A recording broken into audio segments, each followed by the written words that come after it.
name is Judy Perlman. I'm a longtime Cambridge resident, and I'm here with the great pleasure to speak tonight with author Kameel Nasr. Thank you. Good to be here. So great to have a chance to talk with you about your amazing and interesting life and also your literary output. Tell us something about your background, though. You weren't born here in the U.S., were you? No, I was born in Lebanon, and I came to the United States when I was 7 years old, and we grew up as Americans. We grew up very, very American. So my brother recounts the story when we came here, like within a month, we not only spoke English, we didn't speak any English beforehand, we not only spoke English, but we knew all the batting averages of the San Francisco Giants. You know, we settled in San Francisco. And yeah, we grew up just as Americans, but we came from Lebanon. And you've traveled a great deal. You've been many, many places. Why don't you tell us a little bit about some of your travels and what you've done? Well, I traveled by bicycle, and I traveled the world. I'll start with, I was living in Chicago, right? I had gone to college, and I had been in a religious group and so on, but I was living in Chicago, and I wanted to see the world, like everybody wants to see the world. And I was into poverty at the time, for religious reasons and also for practical reasons. I didn't have any money. And I went out to start bicycling. I bicycled in Wisconsin, I bicycled in Iowa. In the Midwest, it's all flat. It's not like New England. New England is pretty hard to bicycle in because it's hill after hill after hill. But in the Midwest, it's nice and flat. You can go and go and go. And I could easily go 150 miles in a day. And so I took my first trip to San Francisco. My parents lived in San Francisco, so I took my first trip in San Francisco, and I said, wow, if I could do this, I can see the world, right? I can go and see the world by bicycle. And I did. I started traveling in Europe, which is pretty easy, and then traveled in other countries, in the Middle East, into Asia. And then that was my first long trip. It was over 6 months, which is a long time to be on the road, day after day, and so on. But it was a great experience because you really integrate with the people when you're on a bicycle. You're dependent on people. You sleep in their houses, especially in poor countries. So my second big trip, I went really in poor countries. I went in Central South America, Africa. I spent a long time in India, both southern and northern India. Really, India is very well developed compared to Africa. Africa is a very poor country. And then I took these trips, and it was just a great experience just to see the world. And actually, in that experience, I started seeing people living in poverty. So the people living 9 children, aunts, uncles, cousins, and they all have one room. Right? And you get a completely different picture of life in that one room, or being in that one room. Now, I would try to imagine what it was like to live in that room. You know, here we have our own room. We have our own space. You don't have your own space there. You don't have your own identity, and that was made a very big impression on me. Mm-hmm. Yeah. And I think that part of that, we're here to talk about some of your books, but was your first book tied to your bicycle trips? Yes, my first book was called The World Up Close, and it was published in 1990.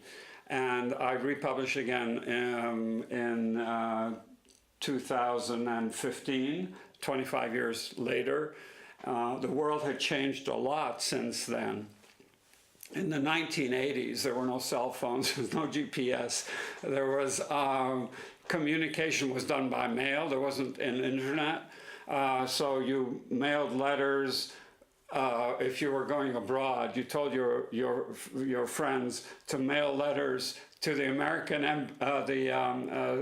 Express office in Paris or in Rome or in Bangkok, and you went there and collected the letters, and letters took a week or 2 weeks to get back and forth. It was very different, and the globe was very different. There was one Yugoslavia. I traveled through Yugoslavia.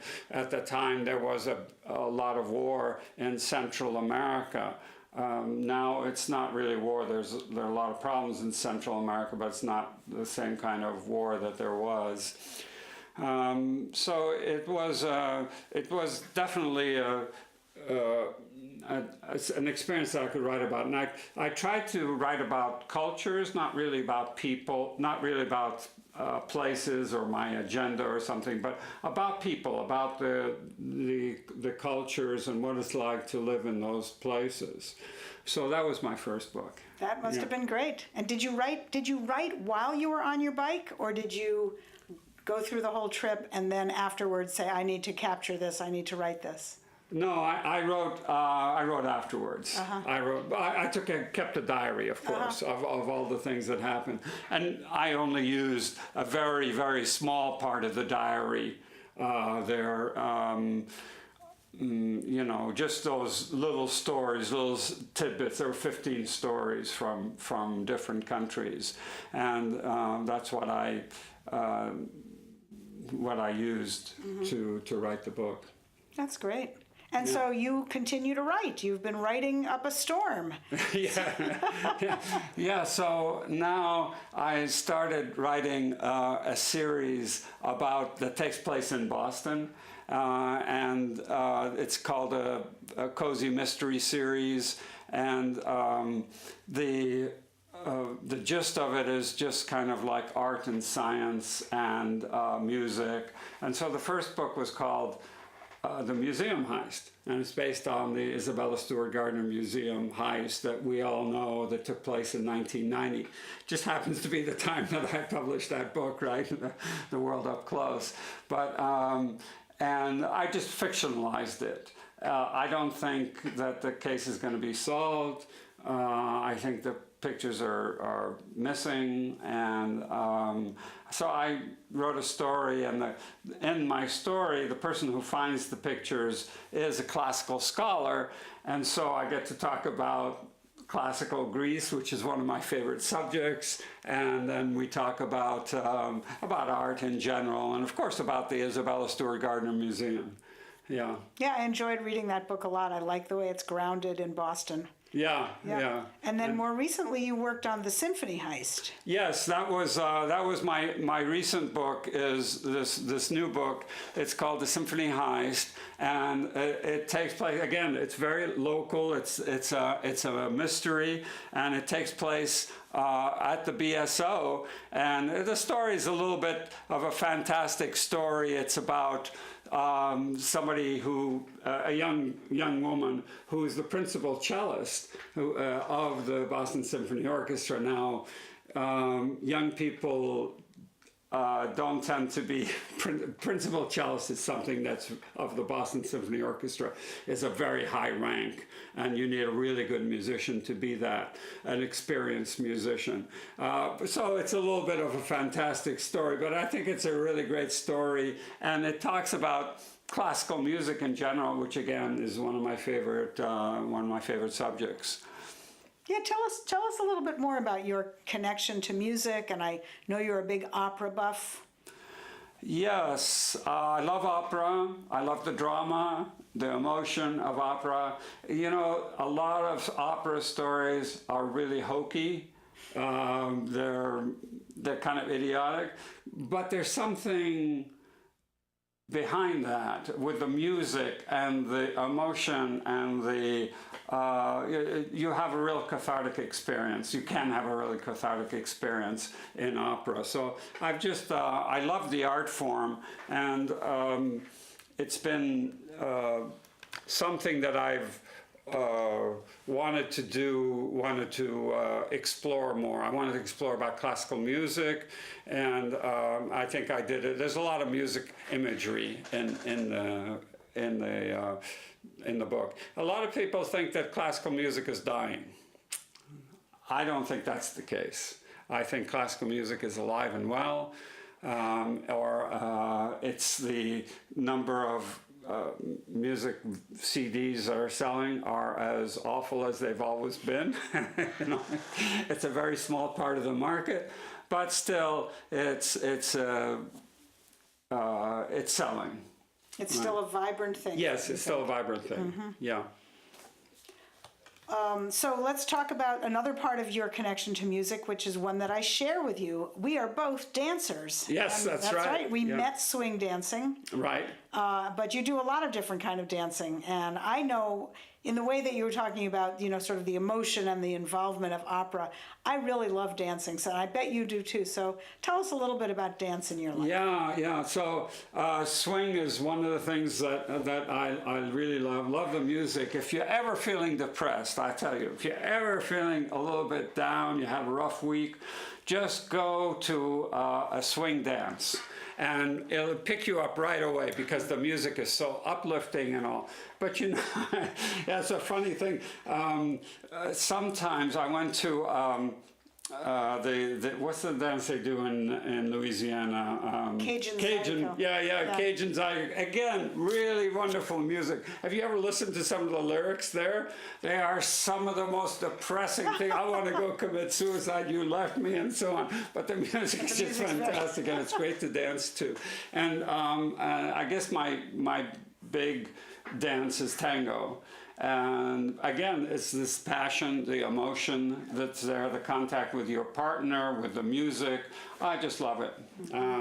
Again, and also, I just to kind of say this, it's been shown that dancing has a better for your brain. It's very good for your brain. It enhances both the idea of listening and moving and coordinating with somebody else. So it's really, really develops the brain. You know, we all know this, but this is...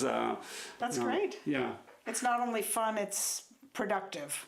Or beneficial. It's beneficial, yeah, but it's I don't do it because it's beneficial. I do it because I really enjoy doing it. Yeah. So I want to ask you about another one of your books, but I think the first time we ever talked, you told me that you had founded a foundation. Right. Can you tell us a little bit about the foundation? Yeah. So the foundation is called the Curiosity Foundation, and the books are published by Curiosity Books. And the foundation, all the money from the books goes to the foundation. So this last year I put some seed money into the foundation. I'm very concerned about global warming, climate change, and I wanted to do something about it. And I've got a few people that are interested in this. I hope a growing number of people who want to be part of this foundation. We don't have a lot of money, but we want to do something. One of the ideas that we had was to make bicycling safer in the Cambridge, Boston area. Because I think, and I'm sure this is true, I think that a lot more people would bicycle if we had safer streets. Yeah, I think that's true. And if we had more people bicycling, we would have less traffic congestion. We would have a nicer city. You know, a city of cars is not a nice city, but a city of bicyclists, cars, pedestrians, everybody together is a much nicer city. And we've cut down on greenhouse gases, certainly. Especially the idea, you're sitting there in traffic because there's a big traffic jam. If there are a lot more bicycles, there'll be less of a traffic jam. And we're trying to do other projects. It's something that's new. We just started last year, and we're trying to feel our way through it. I think that's really nice, though, to decide to invest your profits, such as they will be, in something that, you know, was bigger than yourself. Yes. And helping the world. Yeah. I think we if we can contribute to the betterment of our world, we could each if we each contribute, we'll have a better world. And I just want to do my part. You know, when I was on those trips, a lot of people gave me hospitality. It was poor people. You know, they put me up in their homes, they fed me. A couple of times I was injured, they looked after me. It was really something, the help, and I want to give back. I want to give back. When I was a kid I used to go to the San Francisco Boys Club after school. My parents worked, you know, they're good immigrants. They worked and saved their money and so on. And so and I was impressed by the volunteers, people there, guys who came to help the Boys Club. I think it's called the Boys and Girls Club, but at that time you didn't have to be politically correct. You could just be the Boys Club. And you know, they taught me to swim. They taught me to all these things that they taught boys to do. So I'm very impressed by that. So it sounds like, although you were son of immigrants, you had in some ways a pretty traditional upbringing. Yeah, pretty American. My parents were kind of European in there. My father went to this German orphanage, and actually that's one of the reasons that I started this foundation. He was very impressed with the idea that people in Germany, in this area near Stuttgart, there's common people in Germany. That remember, this was quite a long time ago. Germany was not a rich country by any means, and these common people went to church, a Lutheran church, and donated money, and sent missionaries over to where he grew up, which was actually in Nazareth.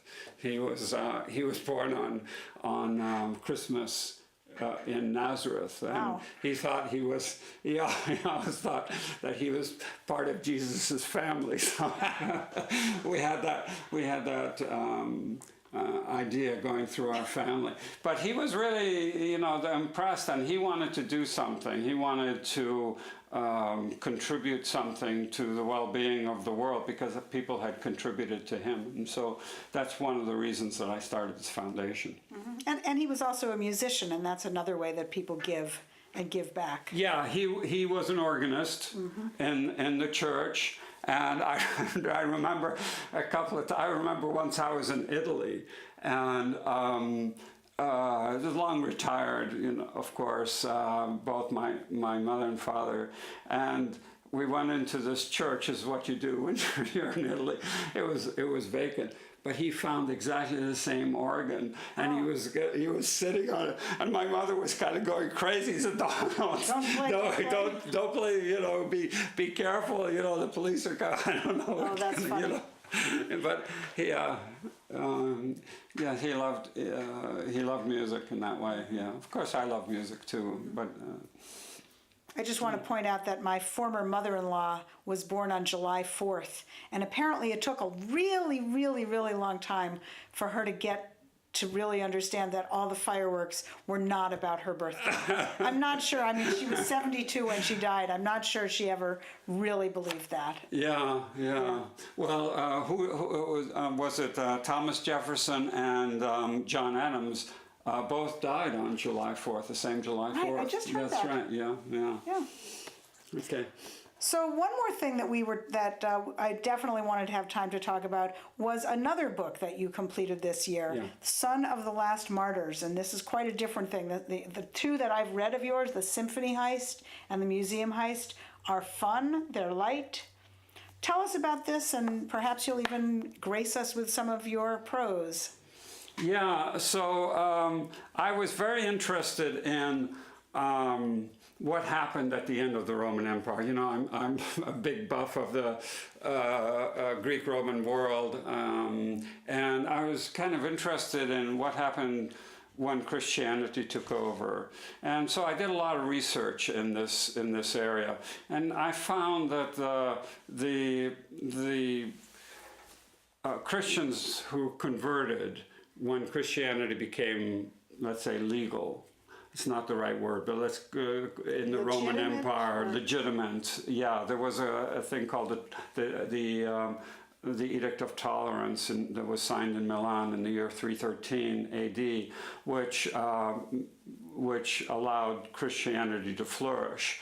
And then under Emperor Constantine after that, and Christianity. So before the year 313, Christians were a persecuted sect. They were a very small sect, and then go to by 380, 390. We're only talking a couple of generations. We're only talking a few centuries.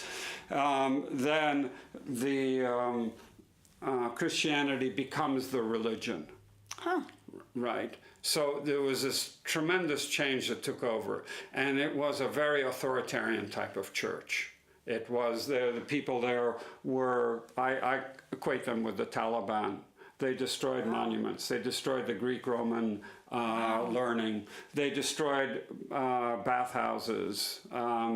They destroyed so much, and they were very intolerant. This is where the era where persecution of the Jews began. This is the era when heretics, that is, anybody who believed something different, were persecuted. Anybody who held any different beliefs than their rigid beliefs were persecuted. So we see that in the fundamentalism that we have today, right? So I wanted to explore that, and I explored it. And the problem is, you can't really explore this in fact, because facts don't exist. I say in the book, there's a bit about the end. There's some historical notes, and I say in the end that it would be like finding what the Soviet Union was like just by reading a few of the PR letters of this. So we only have one side of the story. We don't know really what happened. So I tried to interpret what would happen, and I made a story out of it, of somebody whose parents were martyred at that time when he was 7 years old, and they became the last martyrs. So this is what the book is: Son of the Last Martyrs. You know, they were martyred there at the end of the world. Wow. Yeah, and I have personal experience with this. This guy becomes a hermit for a while. You know, he's into the spiritual path. I went and I sought every guru, every religion, Eastern, Western, and so on. I joined this religious group. I went up into the mountains to try to become a hermit, and then I discovered that I really like to be around people, and so the hermit thing didn't work out too well. But still, I aspired to understand spirituality. Maybe could I just read? Is that all right, Judy? That would be fabulous. Yeah, let me do. just read a little bit. I molded the church that excommunicated me. Perhaps you don't know me. My writings, once applauded in forums and broadcast in churches across the empire, are now banned under the penalty of death. I have converted thousands to a doctrine I now detest. I have lectured and preached and written what I now fight against. Like a plague of locusts, fanatic Christian converts rampaged across the empire during the last decades, tearing apart temples and shrines, burning libraries and monuments, closing bathhouses and theaters, demolishing schools and whatever did not conform to their beliefs. What they did not destroy decayed from neglect. Illiterate and unwashed, they eliminated learning, art, science, philosophy, music, and drama. They negated the learning of the Greek-Roman world. They constrained women. I should have known that destroying the temples of pagans, Jews, and heretics would be followed by destroying pagans, Jews, and heretics. For my last essay, I must explain how Christians, an insignificant minority in the Roman Empire until the last persecutions under Maximum Dia in AD 313, took over the empire in a few short years. Diverse Christian communities had flourished, some loving and gentle, others rigid and severe. How did one eliminate all other groups and become Catholic? So anyway, that's the basis of it. And then he sees his parents get martyred, and he wants to follow the holy way, but a woman comes to him, a woman, and then he's torn. He knows his parents died for him, right? They made the ultimate sacrifice, and he wants to follow that holy way, and yet he's conflicted. He has this love for this woman who actually is a nun as well, is sworn to chastity, and so that's the basis of the story. I think I love the story very much. It's, I think, my best work. Yeah, that's great. So. Yeah. You're always writing. Your writing sounds like both to entertain yourself, but also to explore. Yeah, I found that writing is a discovery, and we discover more about ourselves as we write. Yeah, it's a basis for discovery, and I will always write. I'm writing, by the way, the third in the series, the heist series. So there's the museum heist, the symphony heist, and there will be another heist coming up, and it'll be Boston based, and it'll be, the highbrow stuff that I like to write about. And I know you laugh when you talk about your writing. They're very silly books. There's a lot of levity. Yeah. So we're almost out of time. What final thoughts would you like to leave us with? Well, I guess besides my writings, I'd really like to talk. I'd really like that we do something about climate change. I'm really committed to that, and I hope that we here in this area can be leaders.